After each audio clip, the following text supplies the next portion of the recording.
முதலீடு செய்த பணத்திற்கு அதிக வட்டி கொடுப்பதாக பொதுமக்களிடம் பணத்தை வாங்கி ஏமாற்றிய 5 நிறுவனங்கள் மீதும் புகார் அளிக்க பொருளாதார குற்றப்பிரிவு போலீசார் வேண்டுகோள் விடுத்திருக்கின்றனர்.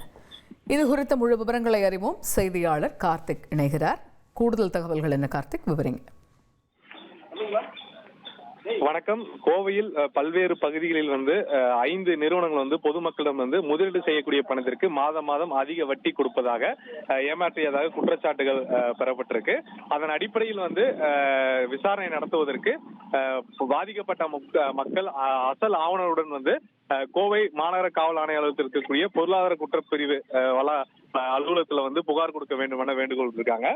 இந்த நிலையில தாய்நாடு நிதி லிமிடெட் என்ற நிறுவனம், எஸ்கேம் ட்ரேடர்ஸ் நிறுவனம், ஆதித்யா கமாடிட்டிஸ் என்ற நிறுவனம், ட்ரீம் மேக்கர்ஸ் குளோபல் நிறுவனம், ஆனைமலை சிப்ஸ் பொள்ளாச்சியை சேர்ந்த பிரைவேட் லிமிடெட் இந்த 5 நிறுவனங்கள் மீது புகார்கள் வந்திருப்பதாகவும் அதை விசாரிப்பதற்கு பாதிக்கப்பட்ட மக்கள் அசல் ஆவணத்துடன் புகார் அளிக்க வேண்டும் என்று சுற்றறிக்கையை வெளியிட்டிருக்காங்க. நன்றி கார்த்திக். செய்திகளை உடனுக்குடன் தெரிந்து கொள்ள உடனே சப்ஸ்கிரைப் பண்ணுங்க.